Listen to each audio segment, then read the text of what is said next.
my video. If you're a regular subscriber, this is like a different type of video for me. I'm going to do like a skincare business chit chat, chill vibe.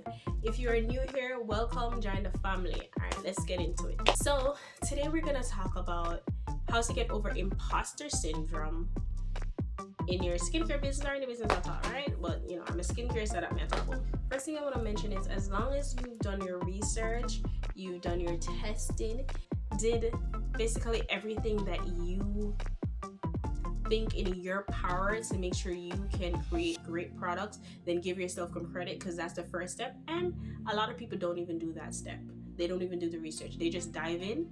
And guess what? A lot of them that do that, some of them, you want to think that they fail, but they don't. Some of them just do good because they're confident. Even if the product isn't good, they're not even if the product isn't good, they confidently sell the product, so they do a good job at it. And I think that's where some of us fall. I think that's what happened to me too sometimes, because I had great products, but sometimes I wasn't able to really sell it as well as I should have. And I'm pretty sure if I did that, it would have been on a different level. But see the here and there, moving on to different things. The next thing with imposter syndrome, I think what happens, it kicks in when we start to compare ourselves to other businesses. So there are lots of businesses on social media, skincare business. There is a plethora of them. So there's skincare business online by the dozens, and they're just popping up daily, like that. So if you're constantly seeing them, if you're constantly compare yourself to them, that's going to make you feel bad about your business, and then you're going to keep looking at what they're doing and then looking at yourself. Now, you can look at some of these businesses for inspiration, but do not make it a habit to continuously look at another business, because eventually, what if they start making sales, are probably doing better than you in your eyes? You're going to feel like you're not good enough, and maybe like you're an imposter, like you're not sure that you're doing it the right way, or you're not sure that you're selling the product, like you're not gonna be able to show up how you for show up, because you're comparing yourself to other people, and you're trying to emulate what they have, what they got going on, when really you have your own sauce, and you can't have their sauce and they can't have yours. So that means you have to feed what is inside of you. Another tip I'll say with that, I don't even know if this is a part of my imposter syndrome topic, but if you have a skincare business, this is where a lot of us fall short. This is where a lot of us this is something that what we do in the beginning because we think that's what we're supposed to do, but don't. When you start the business, I know you want to attract people of similar audience, so they say follow people in businesses like you. Okay, granted, great. But what happens is, now you have a bunch of these businesses that you follow. So when you go in your newsfeed and Instagram is recommending pages to you, they're recommending a bunch of other people's business. You go on your home to just search for things, bunch of other people's business. And that what happens, you start seeing all these businesses, and even if you don't know or you don't realize unconsciously, sometimes some of those other businesses, those things that you're seeing, it kind of start influencing the decisions that you're making about your business. I know, because it happened to me. So this is why I say, even if you start out your business like that, probably trying to attract new customers, this is what I did. After a while, when I was following other businesses and I kept seeing, comparing myself to them and seeing their posts and seeing how much likes I get, how much orders I get, I just started muting them. Like, I didn't unfollow, because some of them follow me too, but I just started muting. Just mute them, bro. Like, just mute them. Just, if you're not able to look past everything that's on there, you're gonna eventually just have to mute them. So I think the best thing for you to do is just mute any account that when you look at it, you're like comparing yourself and probably feeling bad about your product or something. Either unfollow or mute. That's my greatest recommendation. That's the best thing I did. Just mute or unfollow. And what's crazy is that the ones that I muted, after a while I forgot about them. Like, I don't even remember half of them now.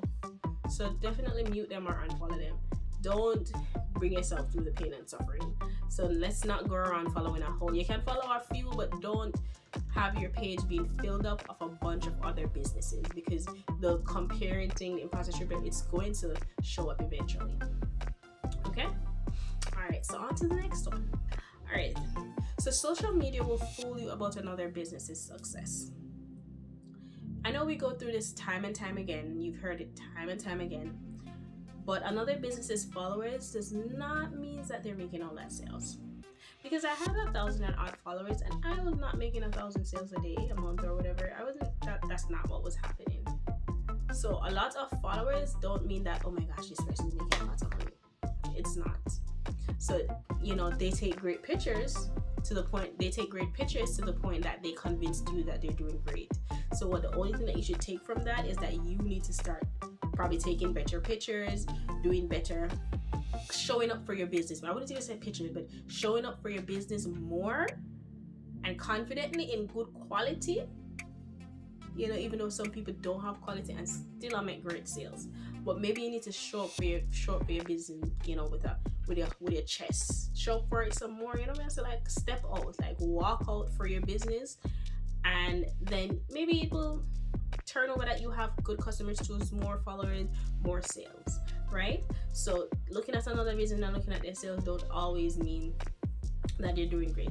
And also, there's a lot of business with a lot of sales and a lot of followers, and some of them, they're getting the sales, but they might not have repeat customers because some of them have bad customer service. Yeah, I've been scrolling through and seeing a lot of pettiness with some of these businesses. Don't be one of those businesses.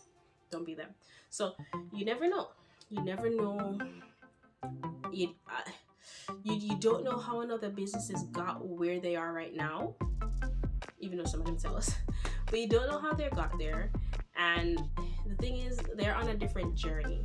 Their path to success in the skincare business, whatever business it is completely different from yours. You're on your journey, and if you're on your journey, tunnel vision, see the goal, see where you want to go, and you keep looking left, looking right, looking behind you, eventually you either have to crash, or because you're looking at everybody else, you don't have any time to focus on what's right in front of you. And that's where some of us fall. So try to refrain from paying attention to everybody else around you. I know it's easier said than done. Baby steps. Just take baby steps. Block who you need to block, unfollow who you need to unfollow. But remember, their journey isn't yours, and don't be scared to unfollow people because they're not afraid to unfollow you.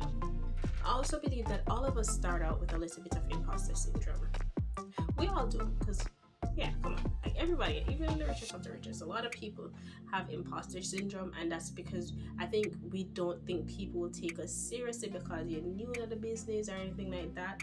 But like I mentioned previously, it's all about how you show up for your product, because with my page, the times that I showed up confidently, it reflected in my sales. The times that I was down and out, it reflected in my sales. So it all depends on how you show up, how you walk out, how you come out for your business, how you show up online, live, whatever it is that you're doing. It depends on how you show up, and then that will translate in sales or just followers for you and your skincare business page. As time progresses, you'll figure out your own sway, right? You'll figure out your own way, your own groove. You'll figure out what helps. You'll figure out how to get over your imposter syndrome. You'll figure out how to show up confidently. So it's a daily task.